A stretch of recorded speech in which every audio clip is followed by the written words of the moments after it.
Hey, good morning Pilipinas, Luzon, Visayas at Mindanao. Magandang araw sa inyo ka-coffee. Quick live tayo dahil nasa labas tayo, no? Oh, ito na ka-coffee ha. Nakikipaglaban na si Senator Bato de la Rosa dito sa China. Nabalitaan niyo na ba yan? Gusto niyang imbestigahan bakit dumadami yung mga Chino diyan sa Cagayan. Kasi very strategic yung pwesto nila di ba? Bakit nandiyan sila sa Cagayan at diyan sila nag-aaral? Kung gusto mong mag-aral, mag-masteral sila dito sa Metro Manila, di ba, pangkaraniwan. Pero dyan sa Cagayan, ang dahilan kasi dyan ka-coffee, syempre malapit sa Taiwan, di ba? Wais itong China If ever na magkaroon ng gera, strategically, nakapwesto na sila, di ba? Andiyan na sila, mas malapit na lang. Mas mabilis silang dadayuhin o lulusubin ang Taiwan. At ang, di ba, may mga EDCA sites din tayong malapit dyan Kumbaga parang nag-i-espiya itong mga Chinese na nagpapanggap ng mga estudyante. So si Bato de la Rosa, parang lumilihis na ito ng landas 'Di ba? Kasi kampo ni Digong 'yan 'Di ba? Yung nai-issue ito si Digong na binenta ang Pilipinas sa China. Hindi naman literal na binenta, 'di ba? Na binigyan ka ng ganito $1 trillion. Hindi naman ganyan na ibig sabihin na binenta ang Pilipinas. Ang binigay ni Digong sa China, access, 'di ba? Parang binenta tayo sa pamamagitan ng access. Biruin mo yung Pogo, mga Chino dito sa Pilipinas, di ba? Nagkaroon sila ng access sa mga sugalan dito sa Pilipinas. Cultural exchange daw itong mga estudyante, pero magtataka ka, libo-libong estudyante. Sa isang university lang dyan sa Cagayan, libo-libong estudyante. Paano nangyari 'yon? Ang issue nga, nagiging diploma mill, di ba? Kahit hindi ka pumasok, basta may pera ka. 1 million daw ang bayaran kada isa, no? At 20% lang yung napupunta dun sa university at yung 80% napupunta doon sa handler. So medyo maraming issue dito, medyo complicated itong issue na yan. So si Bato, gusto niyang imbestigahan. Ito, nasa balita yan ng Manila Bulletin, no? Ano kaya sasabihin ni Digong dito? Kakampi ng China itong si Digong di ba si Bato? Kaibigan niya si Digong. Parang lumilihis na si Bato de la Rosa dito. Abay dapat lang. Kasi kaduda-duda yan. Buti sana kung maganda yung relasyon natin sa China. Paano kung mga espiya yung mga estudyante, di ba? Hindi pala nag-aaral, kundi kumukuha ng mga datos patungkol sa Pilipinas at nire-report agad-agad doon sa China. Lugin-lugi tayo dyan. Sabi sa balitang ito, no, dapat tayo'y magdududa. Bato says government must probe influx of Chinese students dyan sa Cagayan. Sobrang dami. Maintindihan mo pa, 100 estudyante. Pero libo-libong estudyante dyan. Dyan sa Cagayan. Senator Bato de la Rosa said that the government should think one step ahead and investigate the reported increase in the number of Chinese students who have enrolled in Cagayan. Pero yung LGU ng Cagayan, pinagtatanggol nila no? Kasi improving daw yung quality ng education dyan sa Cagayan. Wala tayong question dyan. Pero, di ba, strategically, magtataka ka bakit dyan sa Cagayan at bakit sobrang dami nila? Libo-libong estudyante ang may student visa. Yung may student visa lang yan May iba dyan, mga turista ang labas. Hindi pa yan declared. So ano yung purpose? Ano yung ginagawa dyan? Ang teorya, again teorya yan. So kinakailangan magkaroon ng investigasyon para lumabas kung ano yung totoo. Ano to? Parang naghahanda para banatan itong Taiwan? O nangangalap ng impormasyon dahil may EDCA sites dyan sa Cagayan? Diba? Malabo. Malabo sa sabaw ng pusit na totoong nag-aaral yung mga estudyante dyan. Usapin ng edad. Ano yung mga edad niyan? Okay sana 18, 19, 20. Kung mga 30 na yung edad niyan, baka mga sundalo yan na spiya nandiyan sa Cagayan. So kinakailangan to ng investigasyon. So yung mga kampo ni Digong, pahinga muna kayo, laylo muna kayo, di ba? Kasi grabe yung ginawa niyo sa Pilipinas pinagkalulo niyo sa China So investigasyon, dapat lang agaran magkaroon ng investigasyon ng Senado dito at ang House of Representatives. Kasi again, babalik tayo doon sa konsepto na binigyan ng administrasyon ni Duterte ng access ang China. Yun ang ibig sabihin natin ng binenta, no? Access. So, galan, biruin mo, nagkaroon ng official ng Philippine Coast Guard, mga Chinese. And then eventually, nalaman ng National Security Council, wala palang mga security clearance, yung mga Chino na yon, diba? Natsugi. O, nagkaroon sila ng access sa Philippine Coast Guard natin. Diba? So, dapat yan, i-address agad yan. Sabi ni Bato, dapat advance yung pag-iisip natin. Dapat tayo'y magdududa talaga. O, biruin mo na. O paano ipagtatanggol ni Harry Roque yan? Si Digong mismo, si Bato mismo, galing sa kampo ni Digong. Dapat daw magduda tayo. Huwag nyo na ipagtanggol kasi may pagkukulang talaga yan. May mali, bakit nagkakaganyan yan? Dapat one step ahead tayo. Sabi ni De La Rosa sa kanyang interview. Itong Biyernes lang, kahapon lang ito, ka-coffee April 19. According to him, being doubtful is part of being vigilant about the situation. Paniwalaan kaya siya ni Harry Roque dyan? Paniwalaan kaya siya ni Digong? Si Bato maintindihan mo pa eh, kasi may background siya eh, di ba? Law enforcement agency ang background niya eh. Law enforcement eh. So alam niya. Yung iba dyan, mga spiya, hindi talaga totoong estudyante. Aminin man natin sa hindi, ipagtanggol man natin sa hindi, may purpose ang mga estudyante dyan. Magtataka ka talaga eh. Isang university lang, libo-libong Chinese students dyan.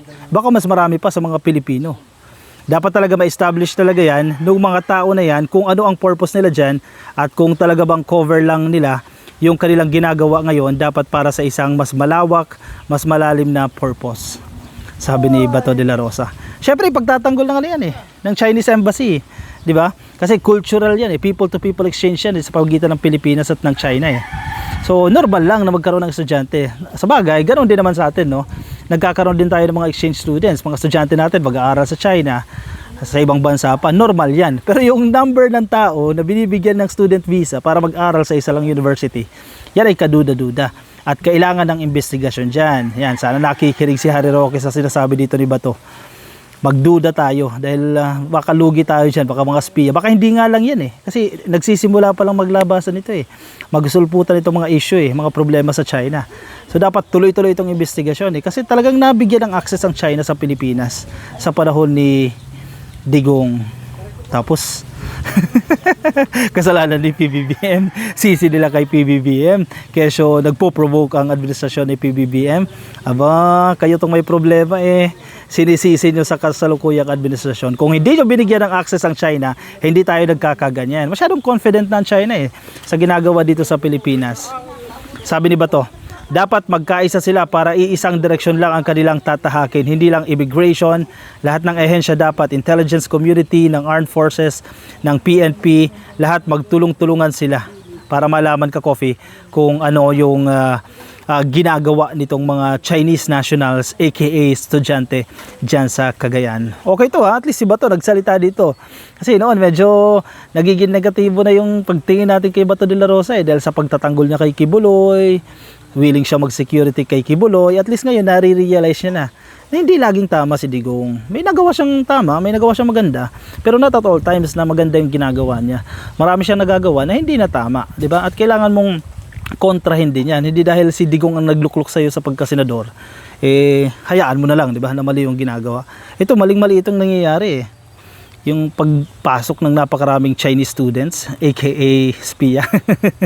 Yan, aka ha, hindi pa tayo sigurado dyan, pero yan ang tinatahak na investigasyon dyan. Baka mga spiya yung nag-aaral dyan. Para ma-establish talaga nila yung eksakto, yung true picture on why the proliferation of these Chinese nationals in that particular area in the Philippines. Why and why and why? Until you find out the reason why, sabi ni Bato. May purpose yan, ka-Coffee. Hindi pwedeng walang purpose yan. Magtaka ka, di ba? Biglang umangat yung bilang ng mga Chinese students. Okay lang kung gradual eh. Sige, first year 100, naging 120, naging 130. Ang problema, naging libo-libo agad eh. Declared yan ha, declared ha. Hindi pa pinag-uusapan dyan yung mga nagpapanggap na turista, no? Pero mga spiya, hindi mga declared yan. Eh ano pa, di ba? Sa figures na yan. May nakita ko kanina na parang mula sa immigration, parang 1,500 daw ang may student visa na binigay. Pero sa report na nakarating sa mga mababatas, hindi lang 1,500, 6,000 plus nga eh. Declared ha. Ano kaya yung purpose?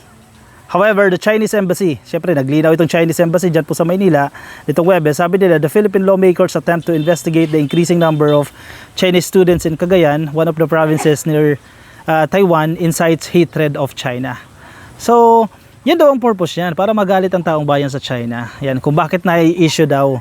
Kasi bakit daw pinalalabas na biglang dumami yung bilang ng mga Chinese nationals na nag-aaral. So, sabi ng Chinese Embassy, gusto nyo lang magalit ang mga Pilipino dito sa China. Ano ba dapat? Hindi ba dapat? Teritoryo namin, inaagaw nyo. Diba? Maging mabait sa China. Ganun ba yun? Dapat ibigay yung teritoryo namin. This was after Cagayan 3rd District Representative Joseph Lara filed a House resolution calling for a probe into the alarming rise of Chinese students enrolled in higher institution. The embassy only dismissed his concern and said that it was only hyping up China-Philippines maritime issues. O sana maayos na ito eh. 'Di ba? at maglabasan na itong mga kalukuhan na pinasok ng previous administration dyan sa China engagement, secret deal, secret agreement ng Pilipinas at ng China under the administration of Dong Dongxi. O yan, nagsisimula na po ka-coffee ha, nagsisimula na maglabasan itong mga problema. Tinago nyo sa mahabang panahon. 6 na taon ninyong tinago. Walang kalaman mga tao Naloloko na pala tayo Pinagkakalulo na pala ang Pilipinas dito sa China. O yan, naglalabasan na. Maganda yan. Sunod-sunod rin yung investigasyon ng House of Representatives at ng Senado para matukoy sino talaga yung may kasalanan dyan. At sino yung may pananagutan dyan. Usapin ito ng seguridad sa Pilipinas Usapin ito ng soberanya. At dapat may managot dyan. O ayan. Nako, malapit-lapit na yan ka-coffee ha. Hintay na lang tayo. Mukhang may ipatatawag na naman sa kampo ni Dong Dongxi dito sa investigasyon na ito na nalalapit dyan po sa House of Representatives at dyan sa Senado. Tama lang yan. Ako, 100% sure ako. Tama itong ginagawa na o gagawin ng House of Representatives na imbestigahan yan. Bakit sobrang dami ng Chinese nationals na nag-aaral sa isang university lang dyan sa Cagayan. Actually, ito talaga yung main purpose ng investigation in aid of legislation. Baka kinakailangan natin magbago ng mga batas, di ba? Limitahan natin yung number of nationals na pwedeng mag-aral sa isang bansa, lalo na sa isang university. 'Di ba? Yan yung purpose ng investigation in aid of legislation. Para sa pamamagitan ng investigasyon na ito, ma-adjust natin yung policies natin, ma-adjust natin yung mga batas natin. 'Di ba? So, wala nang kukontra diyan sa investigasyon na yan. Harry Roque, baka kontrahin mo pa yan. Para sa Pilipinas yan. So, tama ka na muna sa pagtatanggol sa China. Para sa Pilipinas naman ito, hayaan mo na mag-imbestiga ang HOR dyan at ang Senado. O siya, anong say mo dyan ka-coffee? Sige, i-share ang iyong opinion, ang inyong reaction dyan sa ating comment section. Ayan, kung sa Facebook po kayo, nakikinig po kayo sa Facebook at hindi pa kayo naka-follow at hindi pa kayo naka-like sa ating Facebook page, pasukin na lang ka-coffee please like and follow dyan sa Facebook. Libre, wala po yung bayad. At kung ikaw po ay nasa YouTube, ayan, attendance check tayo. Sige, i-like lang po itong video na yan. Attendance check natin yan. At baka hindi pa po kayo naka-subscribe, ay i-click lang po ninyo ang subscribe. Alright, ako ay magpapaalam muna sa inyo ka-coffee. Maraming salamat po sa pagsama sa akin ha. Ingat po kayo ka-coffee nasaan man po kayong panig ng daigdig. Paalam!